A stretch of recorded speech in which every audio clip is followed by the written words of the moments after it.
estoy en cuarto de la carrera de Derecho. Y bueno, ahí Carlos también él está en cuarto, mi compañero, entonces ahí vamos a estar los dos ayudándole en cualquier duda que ustedes tengan. ¿Ya? Eh,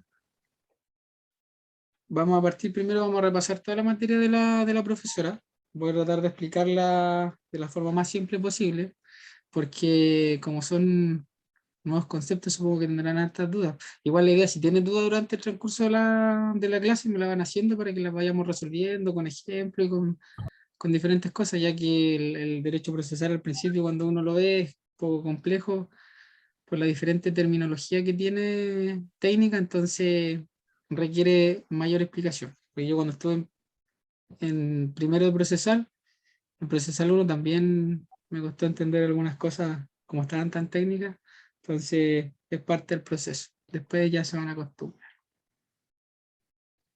Ya. Entonces, lo primero que ustedes tienen en la primera consulta que les tengo que hacer, la profesora a usted le va a hacer certamen de los 3 PowerPoint que yo subí al aula, ¿cierto? Sí, los Sí. tres PowerPoint. Ya, ¿y ya Sí, hay efectivo. algo más que ya le haya incluido en este certamen? ¿O solamente los 3 El PPT? libro de No, solamente Orellana los para tres. ayudarnos Ah, ya, pero y el iba a ser de como Carlos Duche igual si queríamos leerlo. ya. Pero en síntesis va a ser como guiado por el PPT y acompañado, ¿cierto?, con los libros para entender la materia. Ya. Entonces, voy a compartir la pantalla.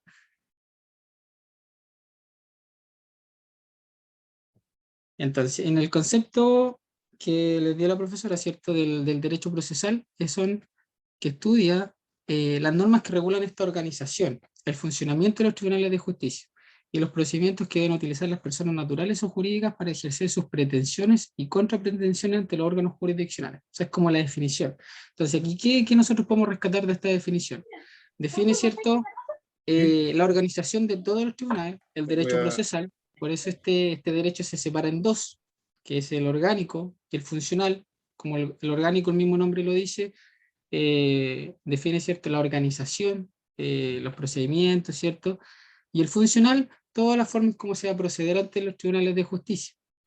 Y ahí por eso dice que deben utilizar las personas naturales o jurídicas, los abogados, ¿cierto?, las empresas, y sus pretensiones o contrapretensiones. Las pretensiones, ¿cierto?, son las peticiones que uno hace a los tribunales, y las contrapretensiones, ¿cierto?, y la otra parte, las peticiones que hace para ellos.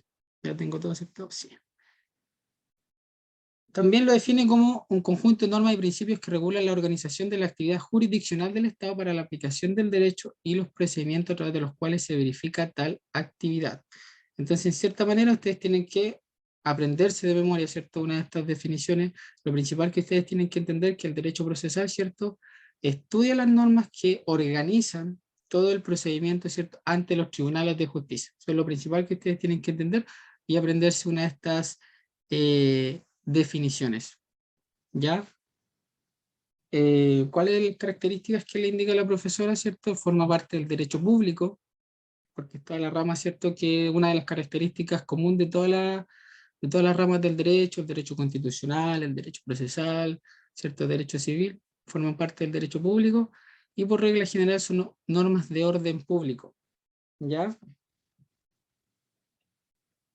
Es un derecho instrumental adjetivo. Aquí les voy a mostrar.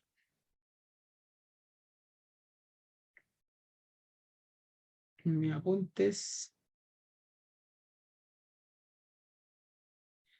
¿Por qué es un derecho instrumental adjetivo? Eh, Porque es un medio para solucionar el conflicto, ¿ya? Por eso es que es un derecho formal, porque es un instrumento, ¿ya? Es un instrumento para solucionar estos conflictos que tienen las partes o los litigantes, y es formal porque eh, establece, ¿cierto?, la forma en que deben proceder frente al Estado, y el Estado, ¿cierto?, le garantiza el cumplimiento de estas peticiones o pretensiones jurídicamente, ¿cierto?, técnicamente, que realizan las personas. Es un derecho autónomo. ¿Por qué es un derecho autónomo? Porque tiene vida propia. ¿A qué se refiere con esto? por ejemplo, se diferencia entre el mandato civil y es distinto al mandato procesal. El mandato civil, ¿cierto? El que ustedes pueden darle a una persona para que actúe por ustedes, no sé si eh, necesitan casarse, por ejemplo, y no puede estar la persona, le pueden dar un mandato, que eso lo hace una notaría y lo puede hacer esa persona, o para vender un auto, tiene un mandato civil, ¿cierto?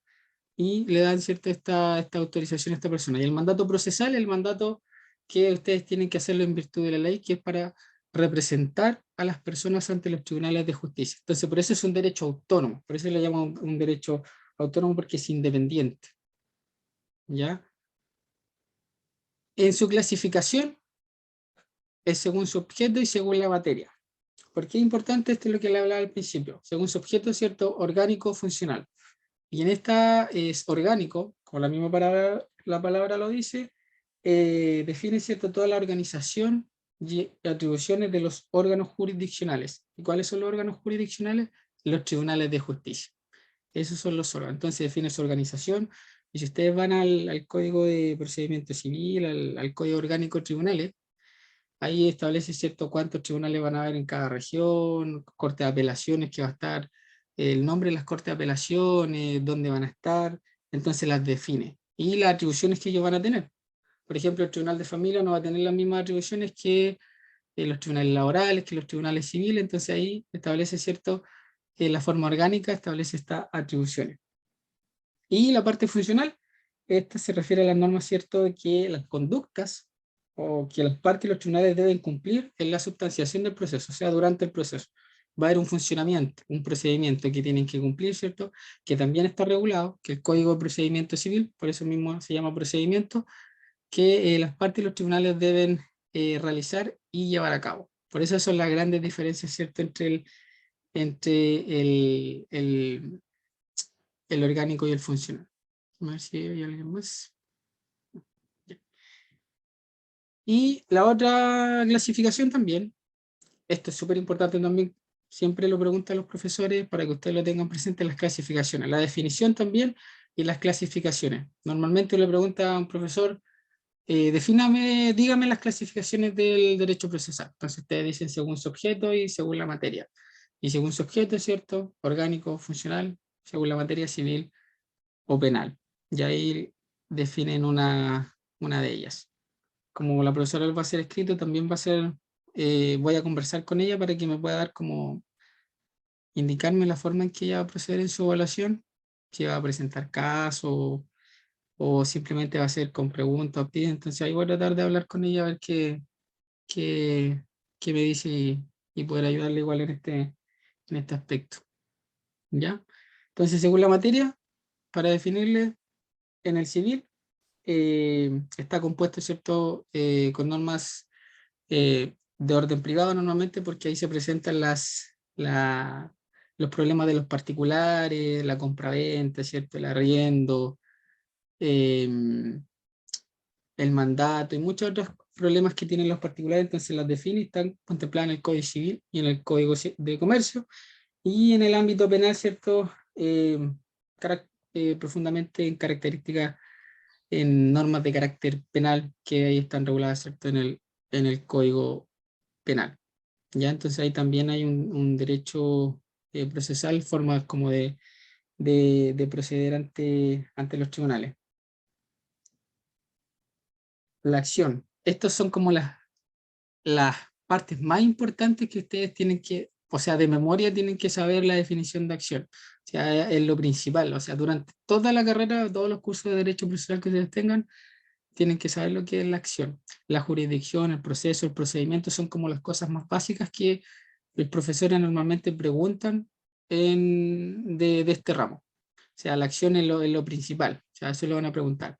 ¿Y qué es la acción? Bueno, la definición es un poco compleja, pero dice el poder jurídico que tiene todo sujeto de derecho de acudir a los órganos jurisdiccionales para reclamarle la satisfacción de una pretensión. ¿Qué quiere decir esto? Entonces, la acción es súper simple, la forma en cómo nosotros hacemos que los tribunales de justicia actúen.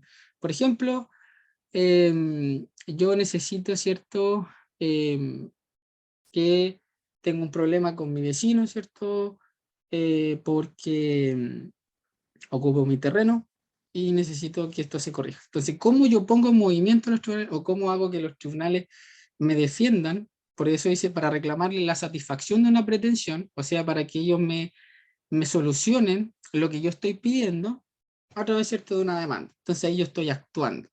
Entonces ahí acudo a los órganos jurisdiccionales, que en este caso son los tribunales, y les pido, ¿cierto?, que ellos me ayuden o resuelvan esta petición o pretensión. Entonces esa es la acción en simples términos. Tengo otra definición que se las voy a dar,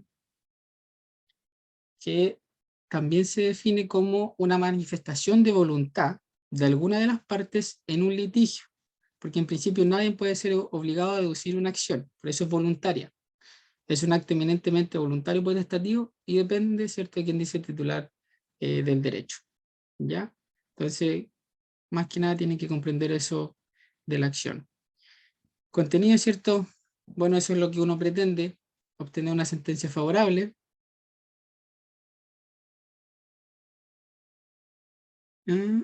Ya. Obtener una sentencia favorable como una variante del derecho a petición y obtener un pronunciamiento sobre el fondo del asunto. Como les dije al principio, porque me estaba haciendo una pregunta, vamos a repasar la materia para que verla así como a grandes rasgos y al final, ¿cierto?, vamos a repasar todas las cosas más complejas y que tengan para que lo podamos tener presente y ustedes tengan un repaso, ¿ya? Ahí después les voy a subir yo algunos contenidos, resumen y todo que les van a ayudar, ¿ya?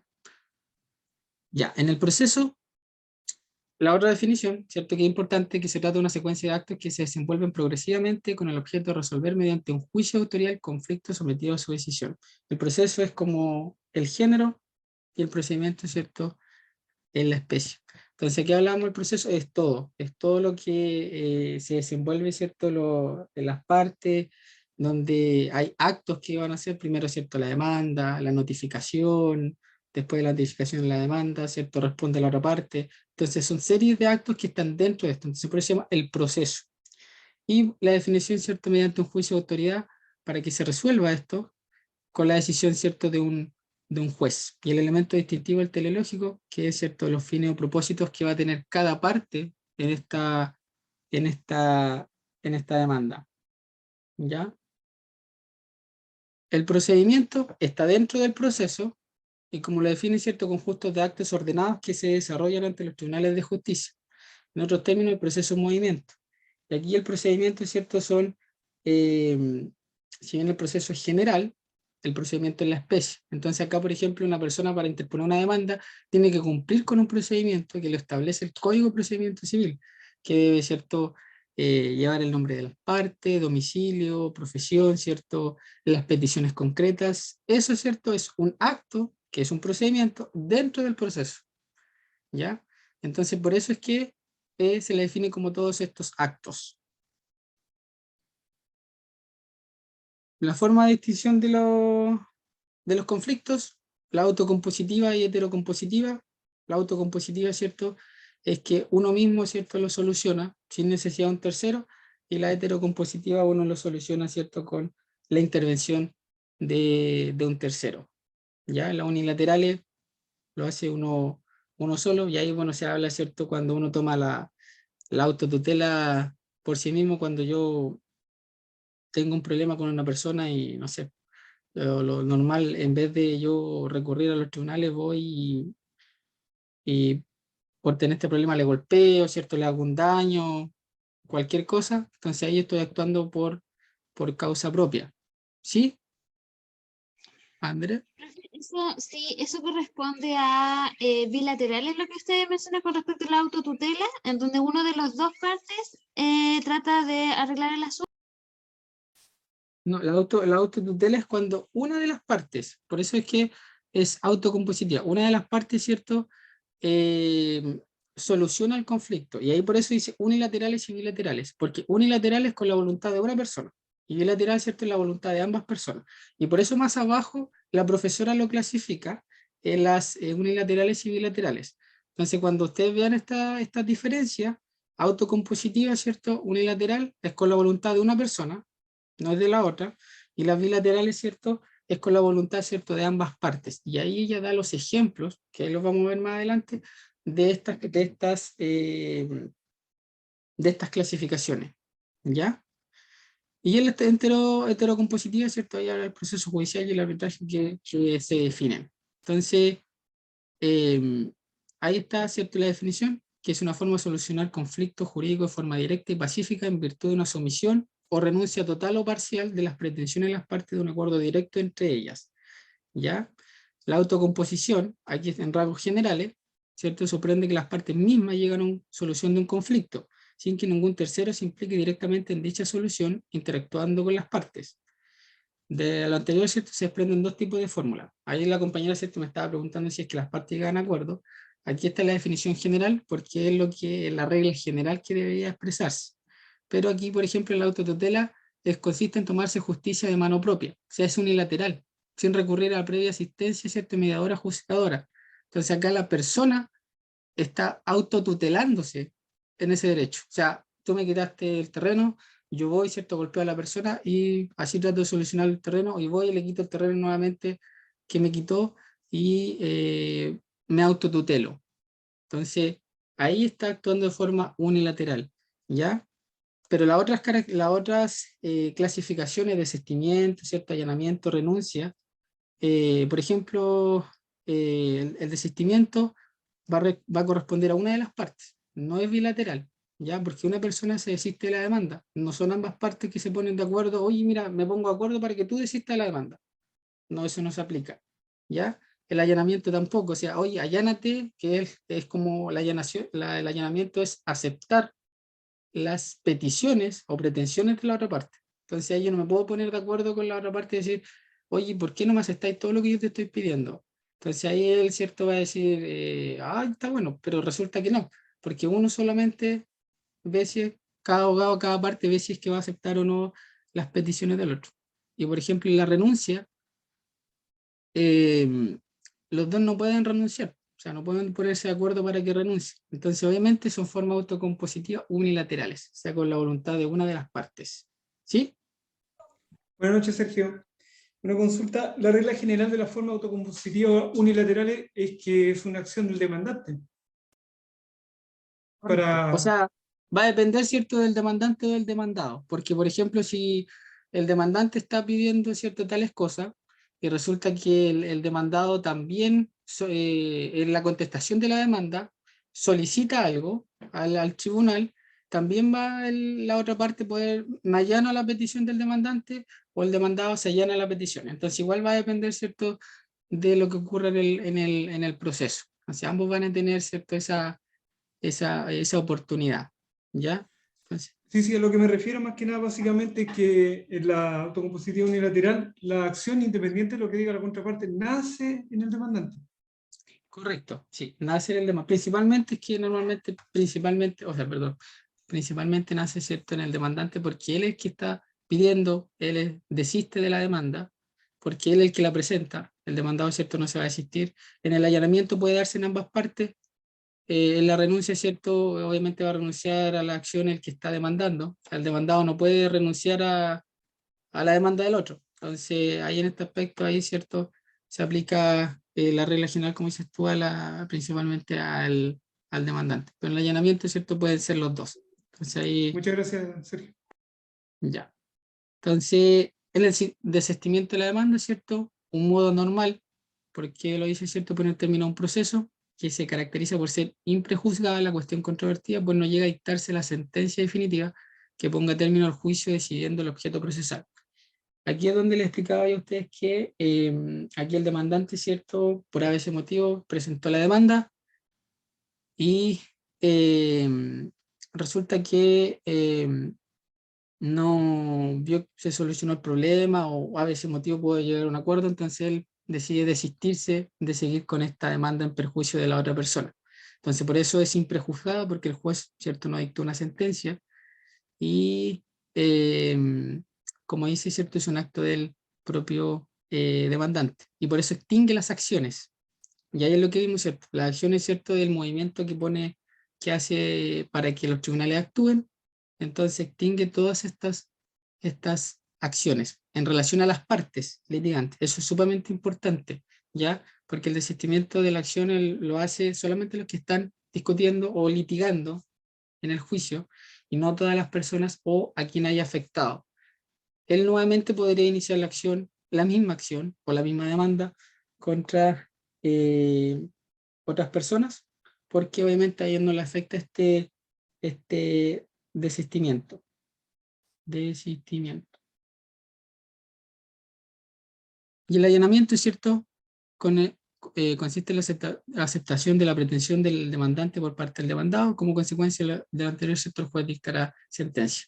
Ahí, como dice, cierto, pretensión del demandante por parte del demandado, y ahí también ocurre, cierto, las peticiones que durante la sustanciación del juicio. Pero la regla general, cierto, como decía el compañero, es el demandante en toda, cierto, esta autotutela. Y la renuncia consiste en el desistimiento extraprocesal de la pretensión, o sea, de la petición, que no ha producido todavía el conflicto jurídico, razón por la cual, cierto, no es propiamente un equivalente jurisdiccional. ¿Por qué se habla esta palabra equivalente jurisdiccional? En estas tres, en estos términos, porque cuando ya se inicia el juicio, ¿cierto?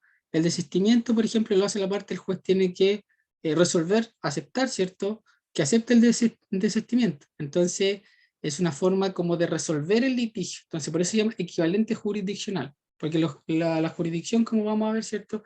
Van a ser los tribunales de justicia, ¿cierto? Que ellos van a resolver esto. Entonces, es una forma de resolverlo. Entonces, por eso es un equivalente, es como una sentencia, entre comillas, por así decirlo, que las partes propias ellos hacen. Entonces, ¿por qué no es equivalente? Porque no se hace dentro del proceso, sino se hace fuera. Y la regla general, que yo creo que deben haberlo ustedes visto en primer año, que el artículo 12 del Código Civil, que también es sumamente importante, que eso tiene que saberse de memoria, que uno puede renunciar, ¿cierto?, a los derechos que estén permitidos con la ley mientras mire el interés particular del renunciante, ¿ya?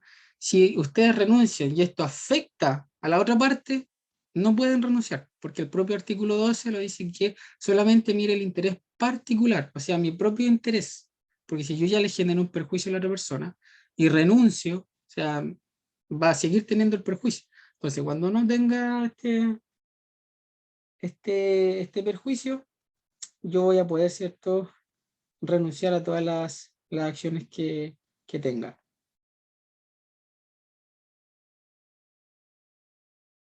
Y ahora vemos las autocompositivas bilaterales, la transacción, la conciliación, la mediación, el avenimiento, la suspensión condicional del procedimiento y los acuerdos reparatorios. La transacción es muy común, ¿cierto? Es un contrato en que las partes terminan extrajudicialmente un litigio pendiente o precaven un litigio eventual. Esta transacción, ¿cierto?, es que las partes fuera del proceso, o sea, no en los tribunales de justicia o en las demandas o las acciones que ellos tengan, terminan, ¿cierto?, el problema porque, por ejemplo, llegaron a un acuerdo de que me pague lo que me debía en vez de yo seguir la demanda, ¿cierto?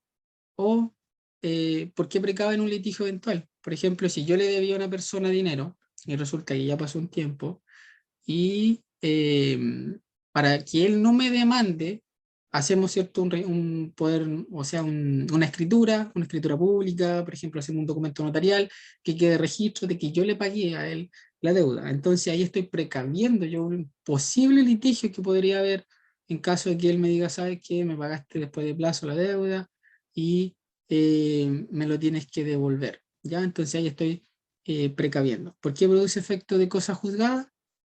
Porque no se puede volver a discutir, ¿cierto?, el mismo tema. O sea, si yo en ese momento firmé la transacción ante la notaría, llegamos al acuerdo de que le pago, ¿cierto?, este dinero y se firmó, yo no voy a poder iniciar un juicio. Entonces, ¿qué va a hacer? Inicio el juicio cobrándole esta deuda. ¿Qué me va a decir el tribunal? Le va a dar traslado, que es la primera resolución, a la otra parte, y la otra parte va a decir, pero esto yo ya lo resolví. Aquí adjunto el documento notarial, que firmamos, ¿cierto?, que yo le pagaba la deuda, y por lo tanto produce esta cosa juzgada, o sea que ya se resolvió y no corresponde. Entonces, ¿qué dice el tribunal? Esto, claro, es una cosa ya que terminó. ¿ya? Entonces la transacción es común fuera del... Por eso aquí la transacción y el avenimiento son parecidas. Pero ¿cuál es la diferencia, cierto, entre la transacción y el avenimiento? La transacción es fuera es extrajudicialmente, fuera de los tribunales. Y el avenimiento también es un acuerdo. Si se fijan, es un acuerdo que llega a las partes de poner término al proceso. Pero ¿cuál es la diferencia? Que se somete a la aprobación del juez. Acá tienen que tener la autorización del juez, ¿ya? Pero acá en la transacción no, porque es extrajudicial, ¿ven? Entonces esa es la diferencia. Son las mismas cosas, pero se diferencian en que una, cierto, es fuera del proceso y la otra, cierto, el avenimiento es dentro del proceso. Y el avenimiento también puede ocurrir lo mismo. Por ejemplo, me debía una deuda, pero ya estaba en la causa, entonces ya para yo no terminar el juicio, por ejemplo, lo que normalmente hacen los abogados, para que, viendo que ya van perdiendo, ya perdieron todo, entonces el demandante me está pidiendo 10 millones de pesos. Y probablemente la sentencia, con todas las pruebas que haya presentado, me vaya a conceder los 10 millones de pesos. Entonces, para yo no pagar ese dinero, el abogado de la parte demandada dice, ya mira, te ofrezco 5 dentro del proceso. Entonces el otro le dice, ya está bien, te lo acepto. Entonces ahí se produce este avenimiento. ¿Y qué hacen? Hacen este documento, lo presentan ante el tribunal y el tribunal tiene que aceptarlo. Tiene que haber esta aprobación. Entonces ahí es lo que se produce el avenimiento y termina el juicio. ¿Ya? Entonces esa es la diferencia con la transacción, que normalmente siempre son parecidas y uno se confunde. En la conciliación, también una forma de finalizar, ¿cierto? Los problemas, ¿cierto? Judiciales, y las partes llegan a un acuerdo a proposición del juez. Por eso más adelante, cuando ustedes estudien, en los próximos, va a haber una etapa en el juicio ordinario que el juez llama conciliación.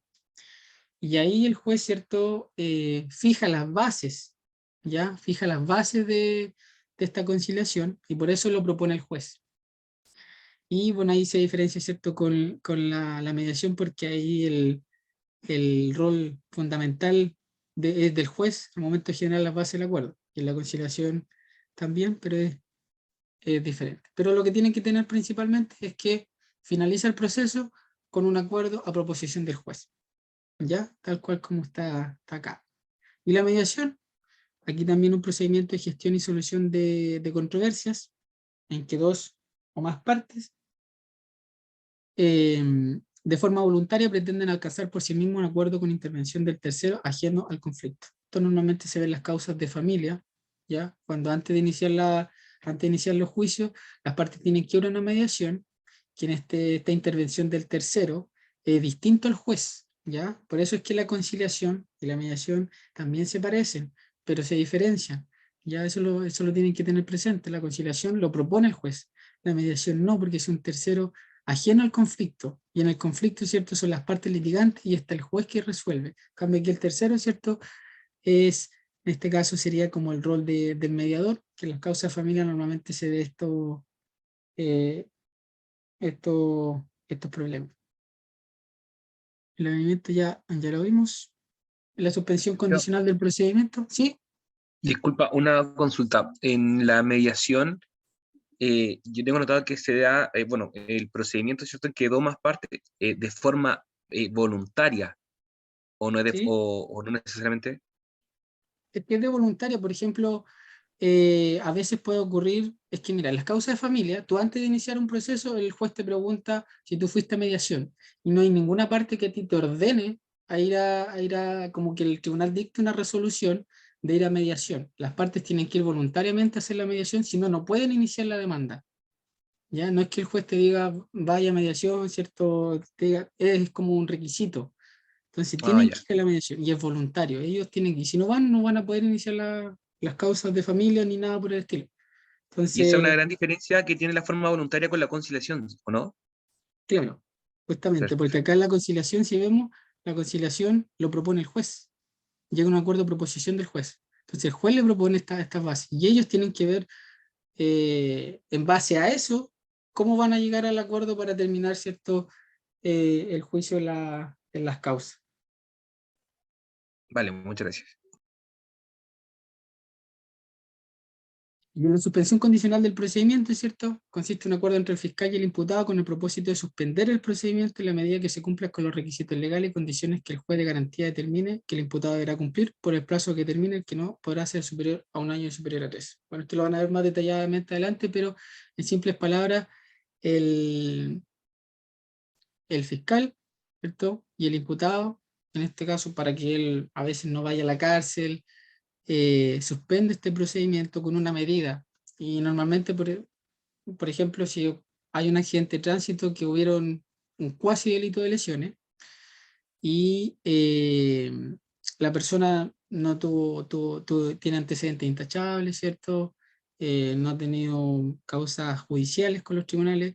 Entonces, el fiscal le propone que el objeto de suspender el procedimiento tiene que pagar una indemnización a las víctimas a las cuales les causó el daño de 500.000 pesos en cuotas de 50.000 pesos. Entonces él tiene que cumplir estos requisitos y así se suspende este procedimiento para efectos de no recibir una condena, no ser afectado, ¿cierto? Y ahí en el plazo que se determine. Normalmente un año, como dice, como inferior a un año ni superior a 3, pero normalmente siempre son un año en este aspecto. Pero eso es como también una forma de determinar los juicios. Y el acuerdo reparatorio, un acuerdo entre la víctima y el imputado. Entonces la diferencia con el anterior, ¿cierto? La suspensión aquí es el fiscal que lleva la causa con el imputado. Y en el acuerdo reparatorio es la víctima con el imputado. Y aquí se someten a la aprobación del juez, que se compromete, ¿cierto?, a una contraprestación para reparar los daños causados por la comisión del delito.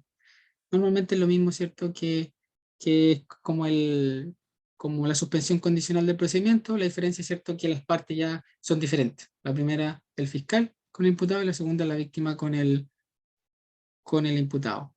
¿Ya? Fuente del derecho procesal. Esto es súper, también es importante. La primera prueba que yo tuve de Derecho Procesal 1 me preguntaron las fuentes del derecho procesal. Y ahí respondí lo mismo que está acá y bueno, ahí uno le define. Ustedes van a tener pruebas preescritas. La verdad, si yo les recomendaría en el futuro, si pueden tener pruebas orales, es lo mejor, porque así ustedes pueden ver si el profesor les pregunta algo y de pronto están un poco equivocados y él como le hace una mirada y ustedes se dan cuenta que va mal, entonces ahí lo corrigen y es más fácil. Uno sí se pone nervioso, pero es más fácil tener pruebas orales durante el proceso de la carrera. ¿Ya? Mire, se me va a cortar la reunión porque todavía no tengo el Zoom de la universidad que me lo habilita la próxima semana, así que nos conectamos al mismo link, ¿ya? Al mismo link nos conectamos para seguir con la ayudantía. Vamos a hacerlo hasta el avance solamente, ¿ya? Ahí les espero. Gracias. Ok. Gracias.